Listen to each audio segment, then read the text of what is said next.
Hey guys, welcome back to my podcast, which is actually taking a little bit of a turn, and it's not going to be as much of a podcast anymore, but more so just I don't know what it's going to be, but I just know that there's a lot of things that I want to talk about, and I think that we're at a very pivotal time in the culture right now that, yeah, there's a lot of shit that I've been thinking about. We don't have to get into the why, but the what is that we are all trying to escape. And it's a lot of what I've seen with consumer trends recently, specifically within Gen Z men and women. Some of these apply to millennials as well, though. And when I talk about consumer trends, I'm not just talking about things that we buy, I'm also talking about music, because that is also something that we consume. The first thing that I wanted to talk about was these goddamn collectibles.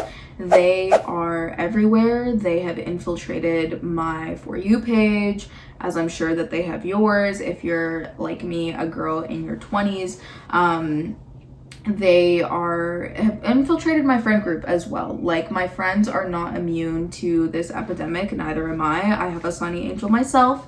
They are cute, but it kind of got me thinking about, like, okay, everyone wants these things. They serve absolutely no purpose apart from being like aesthetically like cute and being like collectible items, I guess.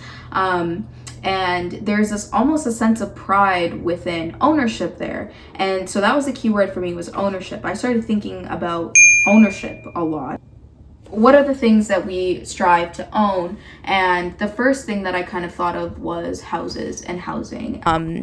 Obviously, now being in a time of economic recession, we're also in a housing crisis, and this has become a lot more apparent to kind of younger millennials and Gen Z as we get to that age that maybe our parents were buying houses and we are like saving up for makeup wipes.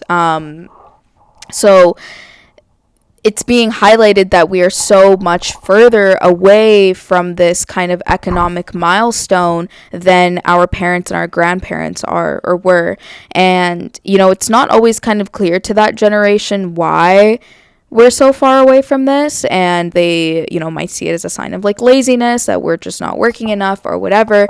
But I mean, the median age in Canada now is, I think, like 41 for being a homeowner.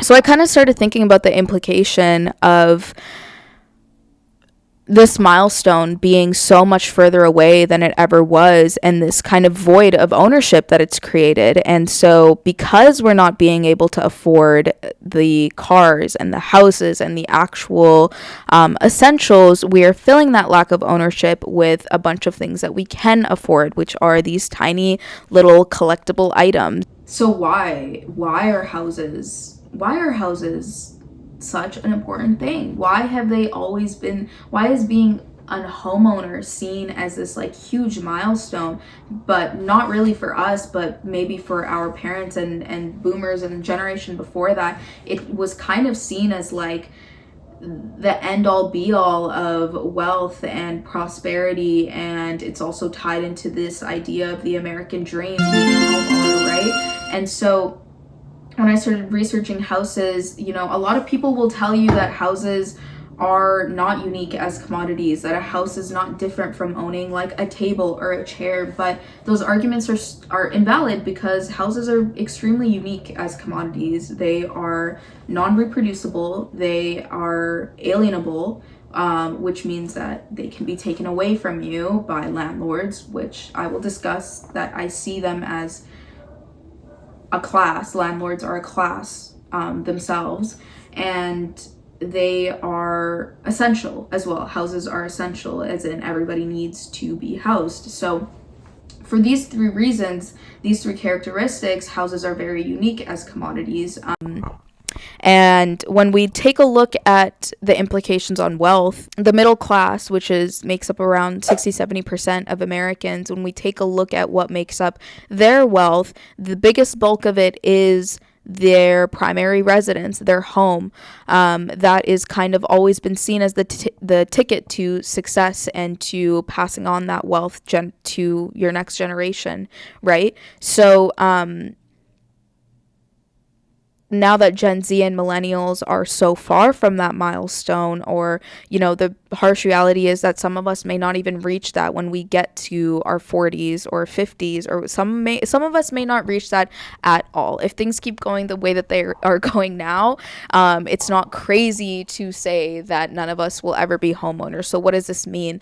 This means that, yeah, we are filling that void with consuming items that maybe don't function the same, but provide us with that instant gratification. And it's something. It's something. And it's kind of the action of like purchasing itself is really tied into another overarching theme of everything that I'm going to be talking about today, which is escapism. Through purchasing these little collectibles and enjoying the tiny little moment of unraveling a like surprise box or whatever, you don't know what you're going to get. That element of escapism is so pungent, and it's something that we're all in dire need of. Another example that I kind of think about here is the resurgence of pop music, and kind of not just like pop music as we knew it before the pandemic and everything, kind of characterized by the high BPMs, the four on the floors, the synths, and they're kind of coupled in with these lyrics of like escaping, these lyrics of, I might not have enough money to make it through the week, but I am at the club right now, and that's all that matters. I want to dance the night away. I want to let my stress go. I want to leave it all on the dance floor. Kind of these themes of being in the moment, keeping you there, which again, high BPM, keeping you there, keeping your attention there. And it's like, it's not even symbolic. I mean, the first song that I think of is that one Neo and Pitbull song. What is it called? Time of Our Lives, Neo and Pitbull. But I got just enough to get off in this club and be a good time. I mean, it's not symbolic. It's not reading between the lines. It's bold-face escapism, right? And so when I think about this in terms of like our current recession, I mean, obviously the first example is Miss Charlie with Brat. It's been kind of interesting to see now that it's been almost, well over a year out actually since the release of Brat, and people are kind of, they're not able to let it go. And it's not necessarily just the music that they're not able to let go, but it's the movement that's been created around the music. Yes.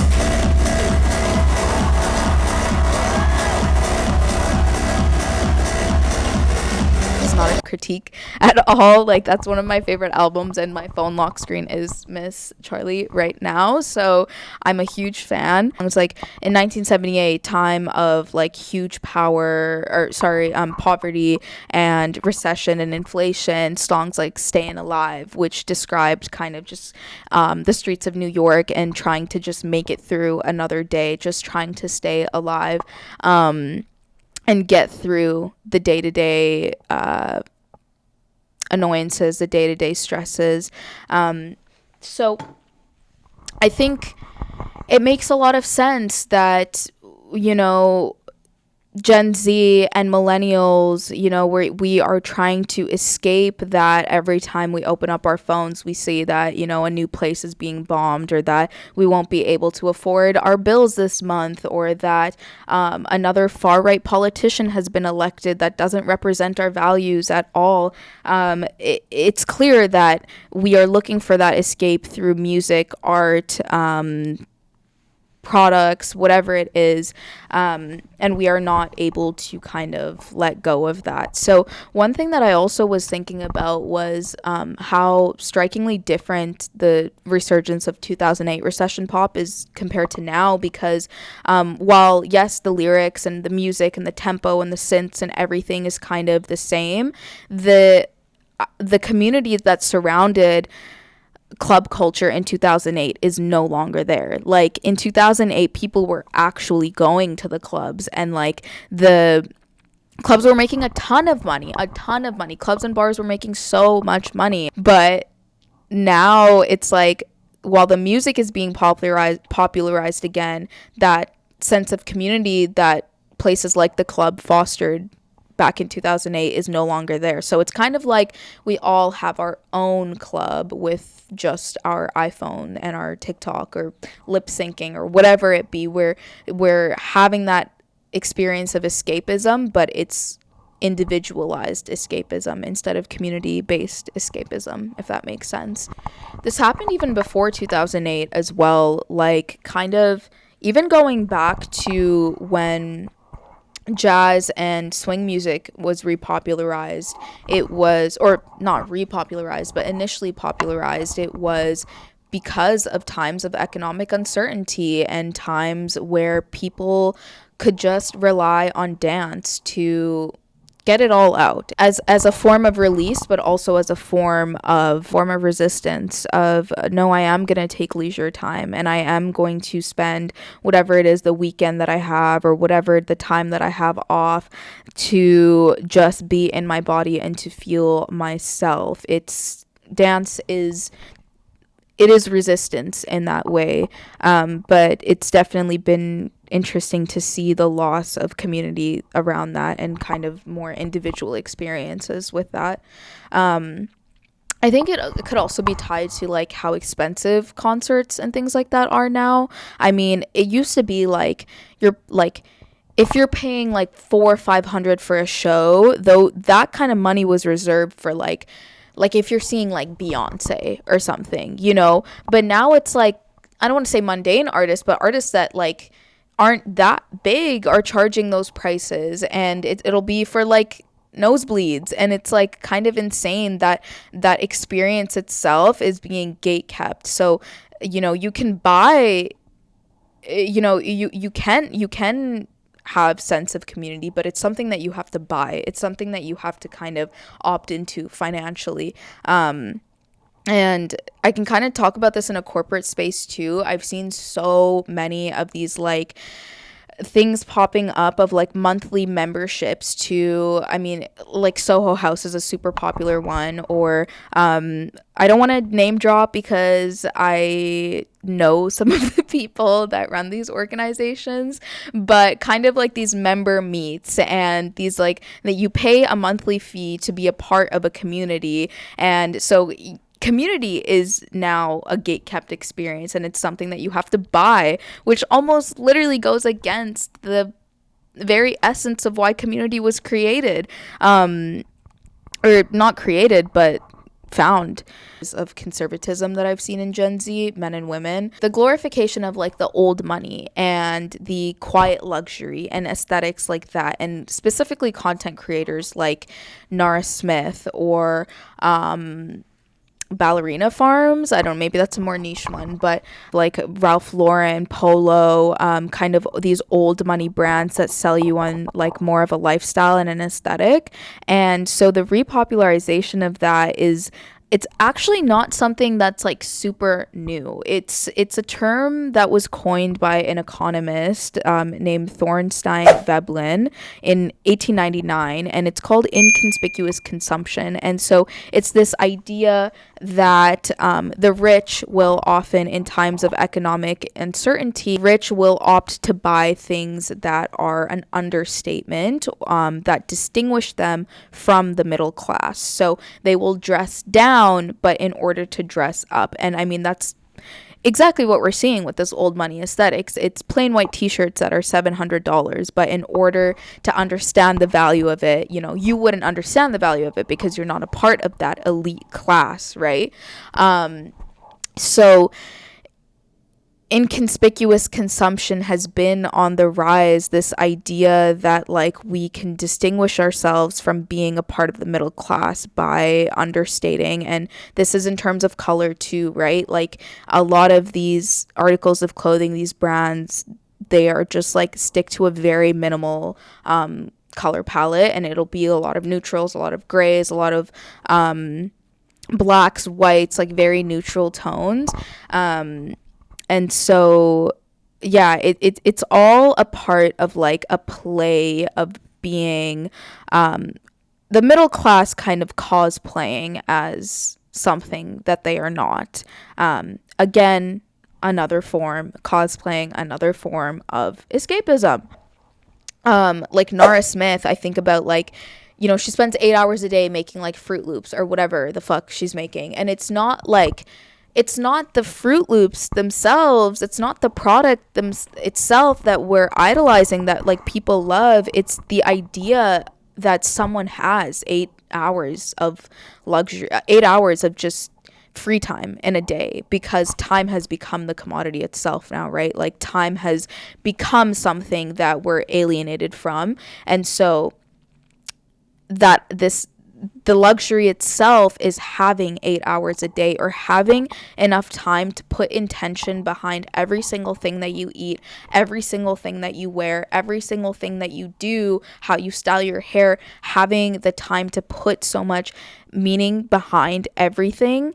That is the luxury itself. That is what they're selling you, because none of us have that. We don't have free time. It's definitely interesting to see how many, take a shot every time I say that. It's been interesting to see. But I realize that like a lot of these things may seem like Debbie Downer and kind of just like doom and gloom, but I want to emphasize that I am optimistic about it, because I don't see culture as something that is like static or something that we kind of just observe. I think of it as more of like something that we move through, and culture is the thing that we are molding while it molds us as at the same time, right?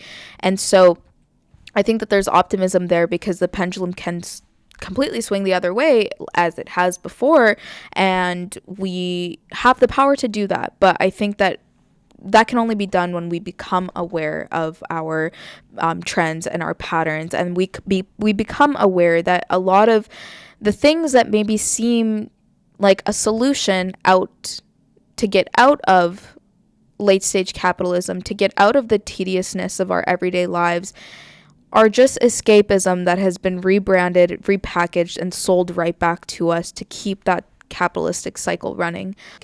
Well, okay, if we can't buy our solution out of it, what can we do? I have a lot of ideas around that as well, and it's more of a mental shift than it is like anything that you'll actually be doing. And if you want to hear about that, let me know. If you want me to like never talk about these things at all, and if you think I'm a dumbass, actually don't let me know that, because I might cry. But again, I'm not claiming to be like an economist or a journalist or anything. These are just my views. If there's anything else that you would like me to talk about, or maybe deep dive in anything that I talked about today, let me know. Comment, message me, whatever. Thank you so much for tuning in, and I'll see you next episode. Bye.